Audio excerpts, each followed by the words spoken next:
Hey guys, this is John with Tepui Cruiser channel.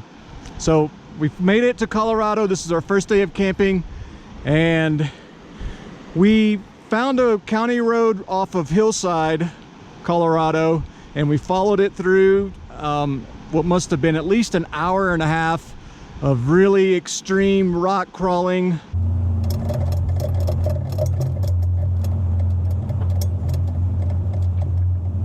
On a single track road, and this is the payoff at the end of that trail is Rainbow Lake.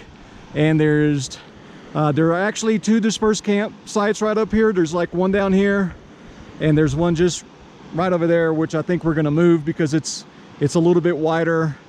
We could see the stars better, and there's plenty of firewood already up there.